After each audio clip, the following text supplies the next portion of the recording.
One செய்திகளுக்காக முத்தமிழ் செல்வி. இன்றைய முதன்மை செய்திகள்.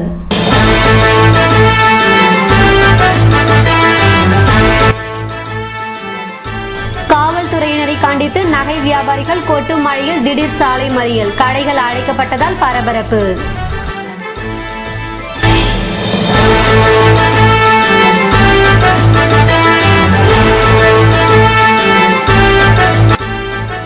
கூட்டுறவு கடன் சங்கத்தினுள் தனியார் நிறுவன ஊழியர் குடும்பத்துடன் தர்ணா, புதுவையில் பரபரப்பு.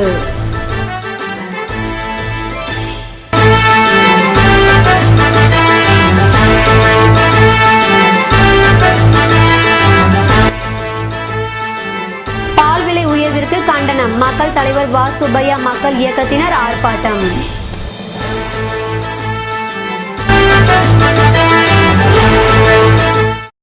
இனி விரிவான செய்திகள். காவல்துறையினரை கண்டித்து நகை வியாபாரிகள் இன்று திடீர் சாலை மறியல் போராட்டம் நடத்தினர். புதுவை கொசக்கடை வீதியில் நகைக்கடை வைத்திருப்பவர் பாலா என்கிற பாலகிருஷ்ணன். இவரது கடைக்கு சாதாரண உடையில் வந்த 4 பேர் தங்களை காவல்துறையினர் என அறிமுகப்படுத்திக் கொண்டு விசாரணைக்காக அவரை அழைத்து சென்றுள்ளனர். வெகு நேரமாகியும் பாலா வராததால் சந்தேகம் அடைந்த சக கடை ஊழியர்கள் இது குறித்து பெரிய கடை காவல்துறையினருக்கு தகவல் தெரிவித்தனர்.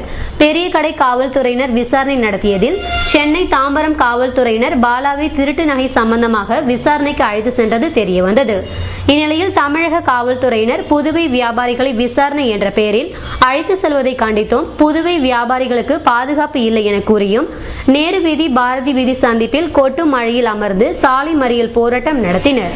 இதனால் அப்பகுதியில் போக்குவரத்து பாதிக்கப்பட்டது. இது குறித்து அறிந்த பெரிய கடை ஆய்வாளர் ஜிந்தா கோதண்டராமன், உதவி ஆய்வாளர் சதீஷ் ஆகியோர் சாலை மறியல் போராட்டத்தில் ஈடுபட்டவர்களிடம் பேச்சுவார்த்தை நடத்தினர். தமிழக காவல்துறையினரிடம் பேசி பாலாவை அழைத்து வருவதாக அவர்கள் அளித்த உறுதியினை அடுத்து சாலை மறியல் போராட்டம் நடத்தியவர்கள் கலைந்து சென்றனர். இந்த போராட்டத்தினால் நகைக்கடைகள் மூடப்பட்டிருந்தது.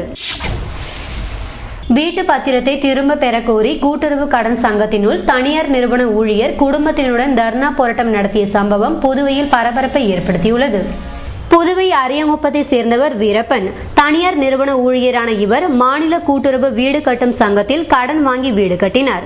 கடந்த சில மாதங்களுக்கு முன்னர் முழு கடன் தொகையையும் அவர் கட்டியதாக கூறப்படுகிறது. ஆயினும் கடன் சங்கம் சார்பில் வீட்டு பத்திரம் வீரப்பனிடம் ஒப்படைக்கப்படவில்லை. இது குறித்து அவர் கேட்டபோது இன்று நாளை என அலை கழித்துள்ளனர். இதனால் ஆத்திரமடைந்த வீரப்பன் தனது மனைவி மற்றும் குடும்பத்தினுடன் கூட்டுறவு வீடு கட்டும் கடன் சங்கத்தில் அமர்ந்து தர்ணா போராட்டம் நடத்தினார்.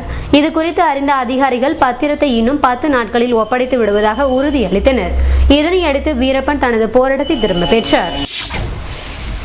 பால் விலை உயர்வை கண்டித்து மக்கள் தலைவர் வா சுப்பையா மக்கள் இயக்கத்தினர் ஆர்ப்பாட்டத்தில் ஈடுபட்டனர். புதுவையில் பால் விலை லிட்டருக்கு 10 ரூபாய் உயர்த்தப்பட்டுள்ளது. இதனை கண்டித்து பல்வேறு தரப்பினர் போராட்டங்களை நடத்தி வருகின்றனர். அதன் ஒரு பகுதியாக மக்கள் தலைவர் வா சுப்பையா மக்கள் இயக்கத்தினர் மாதா கோவில் வீதியில் உள்ள பான்லே அலுவலகத்தில் இன்று கண்டன ஆர்ப்பாட்டம் நடத்தினர்.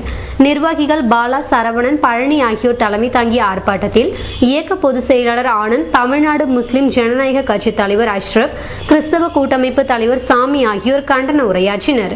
நிர்வாகிகள் ராஜா, பொன்னுசாமி, சரவணன், ரஞ்சித் மற்றும் பலர் ஆர்ப்பாட்டத்தில் கலந்து கொண்டு பால் விலை உயர்வை திரும்ப பெற கோரி முழக்கமிட்டனர். செய்திகள் தொடர்கின்றன. ரஷ்ய துணை தூதர் முதலமைச்சர் ரங்கசாமியை மரியாதை நிமித்தமாக சந்தித்து பேசினார். சென்னையில் தென்னிந்தியாவிற்கான ரஷ்ய நாட்டு தூதரகம் உள்ளது. இந்த தூதரகத்தின் துணை தூதர் செர்கே எல் கோட்டவ் நேற்று புதுவை வந்தார். முதலமைச்சர் ரங்கசாமியை மரியாதை நிமித்தமாக அவரது அலுவலகத்தில் சந்தித்த அவர் சிறிது நேரம் உரையாடிவிட்டு சென்றார். அப்போது இரு நாடுகளுக்கு இடையிலான உறவு குறித்து ஆலோசிக்கப்பட்டதாக தெரிகிறது. சம்பள விகிதத்தை மாற்றி அமைக்க கோரி புதுச்சேரி சாலை போக்குவரத்து கழக தொழிலாளர்கள் கூட்டுறவு நடவடிக்கை குழுவினர் அதன் தலைமை அலுவலகம் முன்பு ஆர்ப்பாட்டத்தில் ஈடுபட்டனர். பஞ்சப்படி நிலுவைத் தொகையையும் 6வது ஊதிய குழுவின் நிலுவைத் தொகையையும் உடனே வழங்க வேண்டும். கொள்கை முடிவு அடிப்படையில் சம்பள விகிதத்தை மாற்றி அமைக்க வேண்டும். காலியாக உள்ள பணியிடங்களை நிரப்ப வேண்டும் என்பன உள்ளிட்ட பல்வேறு கோரிக்கைகளை வலியுறுத்தி புதுச்சேரி சாலை போக்குவரத்து கழக தொழிலாளர்கள் கூட்டு நடவடிக்கை குழுவினர் அதன் தலைமை அலுவலகம் முன்பு நேற்று மாலை ஆர்ப்பாட்டம் நடத்தினர். கூட்டு நடவடிக்கை குழு தலைவர் லட்சுமணன் தலைமை தாங்கிய ஆர்ப்பாட்டத்தில் தொழிற்சங்க தலைவர்கள் கர்ணன், பாப்புசாமி, குமார், ராமச்சந்திரன் மற்றும் பலர் கலந்து கொண்டனர். ஆர்ப்பாட்டத்தில் ஈடுபட்ட ஊழியர்கள் கோரிக்கைகளை வலியுறுத்தி முழக்கமிட்டனர்.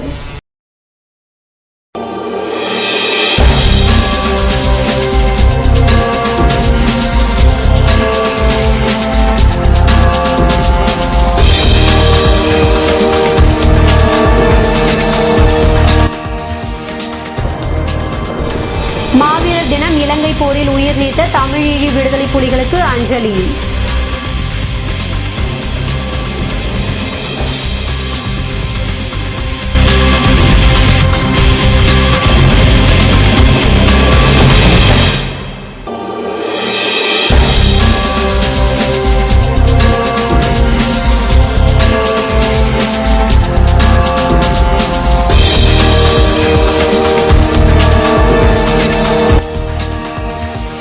புதுவையில் அடுத்த 24 மணி நேரத்திற்கு கனமழை பெய்ய வாய்ப்பு, வானிலை ஆய்வு மையம் அறிவிப்பு.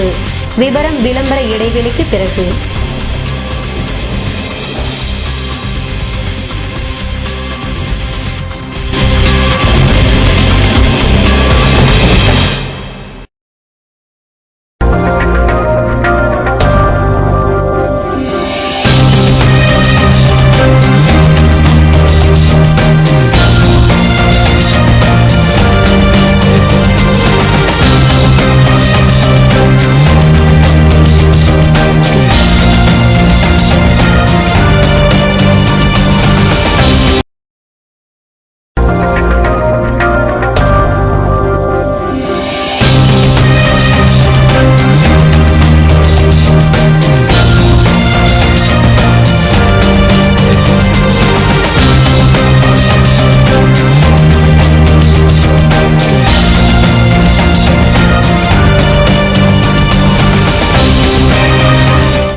செய்திகள் தொடர்கின்றன.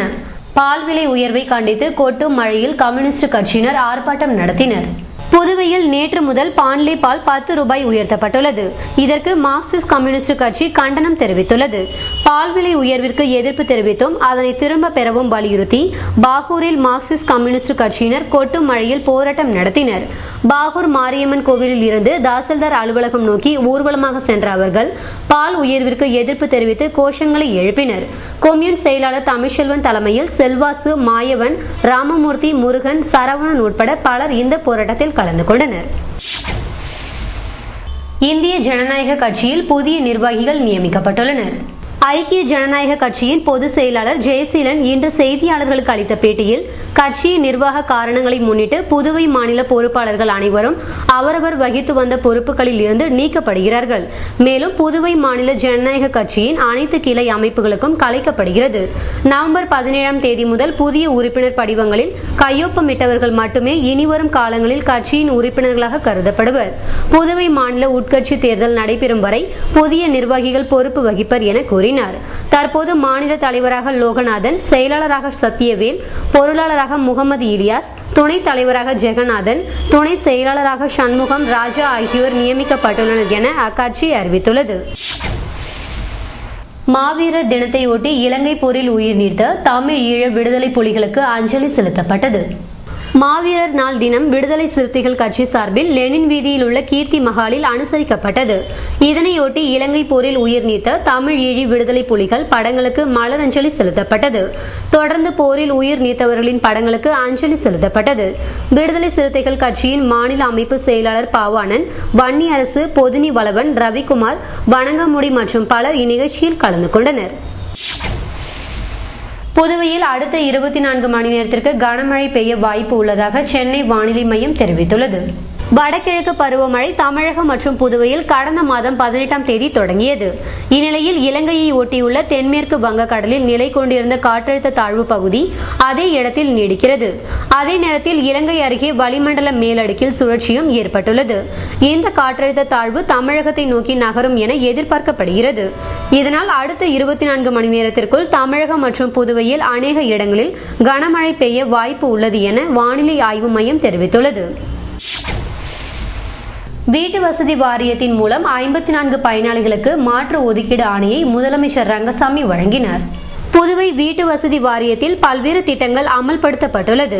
இதில் 54 பயனாளிகளுக்கு மாற்று ஒதுக்கீடு ஆணையை முதலமைச்சர் ரங்கசாமி வழங்கினார். அப்போது அமைச்சர் பன்னீர்செல்வம், சட்டமன்ற உறுப்பினர் பாலன், வீட்டு வசதி வாரிய செயலர் கந்தவேலு, வாரிய தலைவர் மதி, செயலர் கனகராஜ் மற்றும் பலர் உடனிருந்தனர். விளம்பர இடைவேளைக்கு பிறகு செய்திகள் தொடரும்.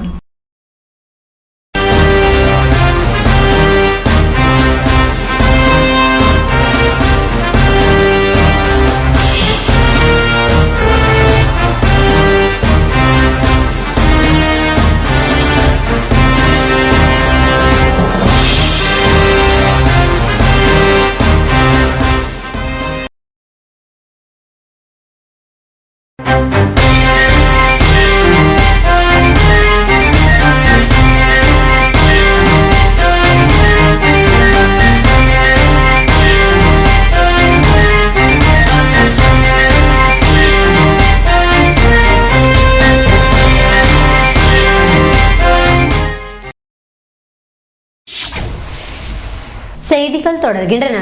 முதலியார்பேட்டை ரேஷன் கடைகளில் தரமற்ற வெள்ளை அரிசி வழங்கப்பட்டதை சட்டமன்ற உறுப்பினர் பாஸ்கர் தடுத்து நிறுத்தினார். புதுவை முதலியார்பேட்டை தொகுதியில் ரோடியார் மில் வீதியில் அமைந்துள்ள பாப்ஸ்கோ ரேஷன் கடையில் தரமற்ற அரிசி வழங்கப்படுவதாக பொதுமக்கள் சட்டமன்ற உறுப்பினர் பாஸ்கரிடம் தெரியப்படுத்தினர். இதனையடுத்து அவர் அந்த ரேஷன் கடைக்கு சென்று ஆய்வு செய்தார். அதில் புழுக்கள் இருப்பதை கண்ட அவர் அந்த அரிசி வழங்கப்படுவதை தடுத்து நிறுத்தினார். மேலும் தரமான வெள்ளை அரிசி வழங்கப்படாவிட்டால் சாலையில் அரிசியை கொட்டி போராட்டம் நடத்தப் போவதாக அரசுக்கு எச்சரிக்கை விடுத்தார். இரவு 2 மணி வரை டிஃபன் கடை நடத்தி கொள்ள அனுமதி வழங்க கோரி இரவு நேர கடை உரிமையாளர்கள் மற்றும் ஊழியர்கள் சங்கம் கண்டன ஆர்ப்பாட்டம் நடத்தியது. புதுச்சேரி காவல்துறையினர் இரவு நேர டிஃபன் கடை உரிமையாளர்கள், ஊழியர்கள் மற்றும் நுகர்வோரை தாக்கியதை கண்டித்தும், இரவு 2 மணி வரை டிஃபன் கடை நடத்தி கொள்ள அனுமதி வழங்க கோரியும் இரவு நேர கடை உரிமையாளர்கள் மற்றும் ஊழியர்கள் சங்கம் சார்பில் நியூட்டன் திரையரங்கம் அருகே கண்டன ஆர்ப்பாட்டம் நடத்தப்பட்டது. தலைவர் ராஜாங்கம் தலைமை தாங்கிய ஆர்ப்பாட்டத்தில் கௌரவ தலைவர் முருகன், CITU செயலாளர் நிலவழகன், CBM மதிவாணன் மற்றும் பலர் கலந்து கொண்டனர். அன்னை சிவகாமி அரசு பெண்கள் மேல்நிலைப் பள்ளி மாணவிகளுக்கு சட்டமன்ற உறுப்பினர் பாஸ்கர் அரசு வழங்கிய மிதிவண்டிகளை வழங்கினார். புதுவை அரசு மாணவ மாணவியரின் நலனுக்காக பல்வேறு திட்டங்களை தீட்டி அதனை செயல்படுத்தி வருகிறது. அதன் ஒரு பகுதியாக சமூக நலத்துறை மூலம் இலவச மிதிவண்டிகள் வழங்கப்பட்டு வருகின்றன. அந்த வகையில் புதுவை அன்னை சிவகாமி அரசு பெண்கள் மேல்நிலைப் பள்ளி மாணவிகளுக்கு சட்டமன்ற உறுப்பினர் பாஸ்கர் அரசு வழங்கிய மிதிவண்டிகளை வழங்கினார். இந்நிகழ்ச்சியில் பள்ளி முதல்வர் தேவதி, நாட்டு நலப்பணி திட்ட அலுவலர் கார்த்திகேயன் மற்றும் ஆசிரியர்கள் கலந்து கொண்டனர்.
மீண்டும் இன்றைய முதன்மை செய்திகள்.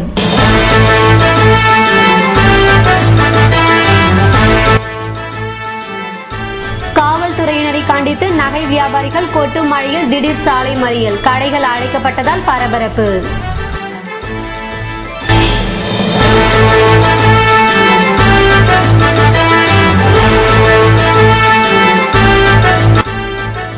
கூட்டுறவு கடன் சங்கத்தினுள் தனியார் நிறுவன ஊழியர் குடும்பத்துடன் தர்ணா, புதுவையில் பரபரப்பு.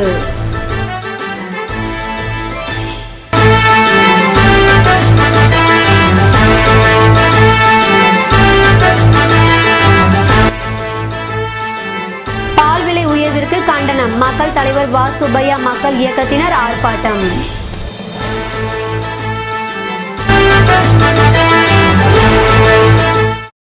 இத்துடன் செய்திகள் நிறைவடைந்தன. வணக்கம்.